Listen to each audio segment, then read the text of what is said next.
Hey you guys, let's talk about congruent triangles. Our goal is to be able to identify congruent triangles and write and use congruency statements.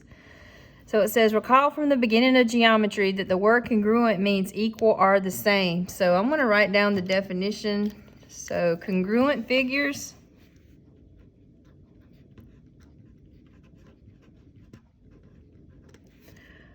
are the same shape and size,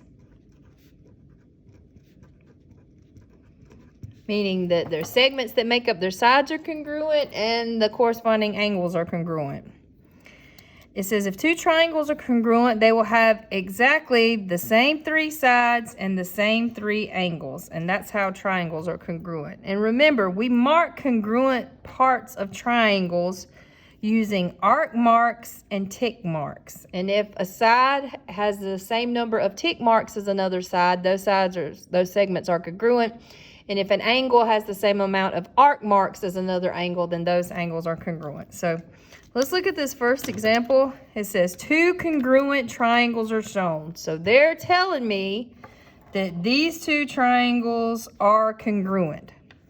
So look here, T has one arc mark, A has one arc mark. So T is congruent to angle A, or angle T is congruent to angle A. C has two arc marks, and S has two arc marks. So angle C is congruent to angle S. And then B and R have to be congruent because these are congruent triangles. So I'm going to give them 3 arc marks. And then they also have the segments marked. So I can see here that this segment has 1 tick mark. This segment has 1 tick mark. So these two segments have to be congruent. And then this segment has 2 tick marks. And this segment has 2 tick marks. So these segments have to be congruent. I'm running out of colors. All right, let's use orange. Well, it looks an awful lot like that yellow, but I guess we'll just roll with it. And then this segment has 3 tick marks, and this segment has 3 tick marks, so those segments are congruent. So we're gonna write down the angles that are congruent and the sides that are congruent. All right, so here, as we've stated, angle A is congruent to angle T because they have the same amount of arc marks. And then angle C is congruent to angle S because they both have 2 arc marks. Angle C is congruent to angle S.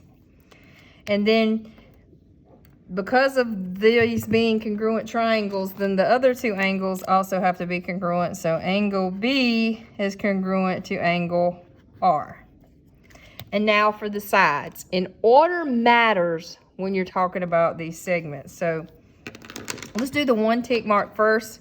So if I call this segment AB, you see how I started here at the angle that has 1 arc mark and went to B, which has 3 arc marks. I'm going to have to do the same thing over here. So 1 tick mark, A to B would be T to R because we're going from the 1 to the 3, and they both have the 1 tick mark. So, whoops, I forgot the segment line. So T to R. All right. And then we also said that this segment is congruent to this segment because they both have 2 tick marks. So if I choose to do B to C, I'm starting with this point here where they have the 3 arc marks to the 2 arc marks. So I'm going to do the same thing, the 3 arc marks to the 2 arc marks. So RS. All right, and then AC is congruent to ST, or these 2 segments are congruent because they both have 3 tick marks. So, sorry, if we do A to C, we're going from 1 to 2. So to go 1 to 2, I would actually have TS. So that's congruent to TS. Now, you could flip these and they would still be true. So I could say, I'm going to come down here real quick. I could say that BA is congruent to RT. or CB is congruent to SR. You see where I'm going with this, right? And CA is congruent to ST. And those would also be correct. All right, let's look at this next part.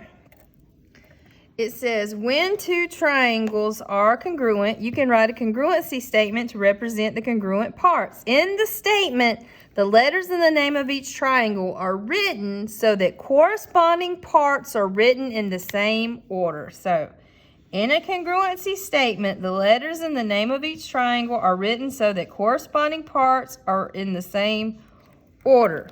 So, when we go back up to this triangle we were just talking about, we have triangle ABC. And you don't have to say ABC. I just like to keep things alphabetical. Y'all know OCD. So, triangle ABC is congruent to. Now, since I've chosen to write ABC, the order that I write these matter. It matters. I have to put the corresponding parts in the same order. So A corresponds with T. So I have to put T. And B corresponds with R. And C corresponds with S. Once I choose this order, this matters. Now, had I not done triangle ABC, let's say I chose to do, let's do it over here. What if I did triangle BCA? That is congruent to triangle. So back up here, B corresponds to R. C corresponds to S. And A corresponds to T. I could have written it like that. This is also true. And there's other ways. Let's keep cooking.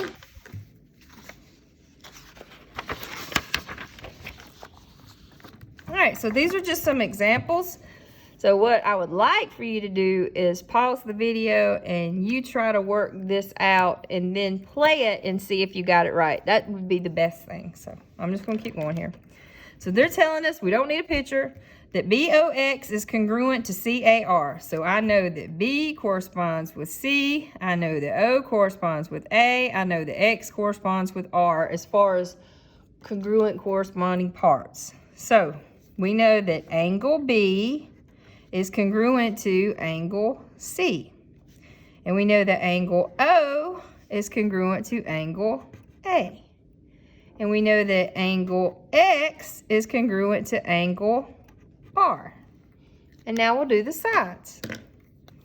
So I have three letters. All three letters have to hook up with each other. So I'm going to have BO.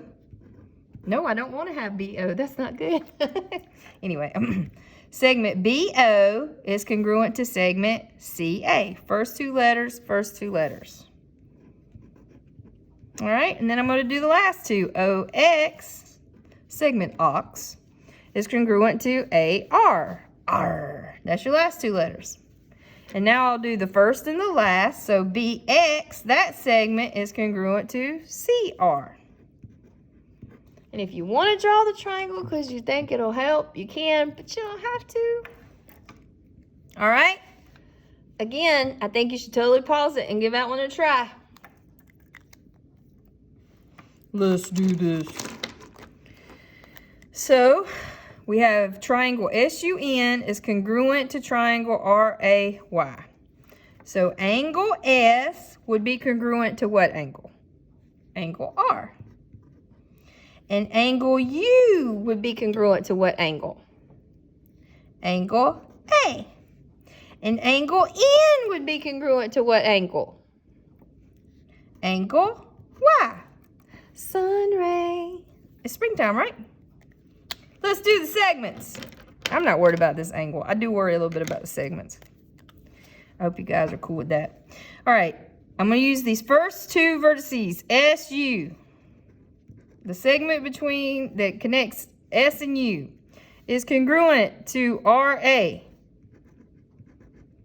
All right, first two. Now, last two. UN is congruent to AY. Then we'll do first and the last. Segment SN is congruent to segment RY.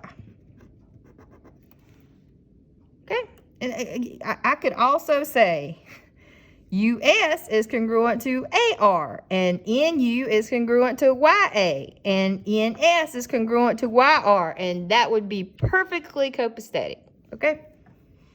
All right, last one.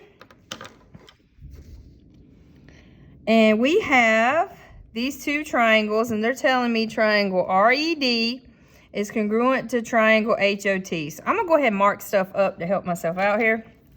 So R is congruent to H. So I'm going to put one little arc mark at R, one little arc mark at H. It says E is congruent to O. So I'm going to put 2 arc marks at E, 2 arc marks at O. D is congruent to T. So 3 arc marks. Ooh, I'm going to have to squeeze them in there. 3 arc marks. And then if you wanted to, you could go ahead and mark up the congruent segments.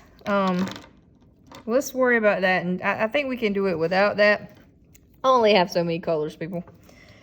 So let's find, what do you want to find first? Well, I think Y is pretty easy, right? Look, these two are congruent and T is 60. So that means Y is 60. Boom shagalaga. All right, what else would be pretty easy? How about, it'd be pretty easy to find X, right? You see 2 arc marks, 2 arc marks. So since they're congruent, they're equal. So I could just say 5X minus 7 equals 48. And then you solve it old school. Add 7. You get 5X equals 55. If it's beside, then you divide. So X is 11. All right, now I noticed that W and Z are talking about the segments. So we'll have to figure out what segment that they go to, okay? So if we do W first, look, W is the segment from E to D. So here's ED. When I come over here, that corresponds to OT. So let's see, where do I have room? Not a lot of room. So 3 times 3W minus 2 would be equal to, so OT, 21. So this is congruent to this. And then you solve it. Instead of distributing, I'm just going to go ahead and divide both sides by 3. And you get 3W minus 2 equals 7. And then you'll add the 2, so 3W will be 9. And then divide by 3, and you get W is 3. All right, and then for the last part, to find Z, Z is right here between the E and the R, the ER. Okay, so here is ER. ER corresponds to OH. So OH is right here. So negative 3Z plus 4 equals 16. And then we just solve for Z. Subtract 4. And we get negative 3Z equals 12. Divide by negative 3. And we get Z is negative 4. And it is okay for a variable to be negative. You just shouldn't have negative segment lengths or negative angle measures. You can't have negative angle measures until you get a pre-cal, all right?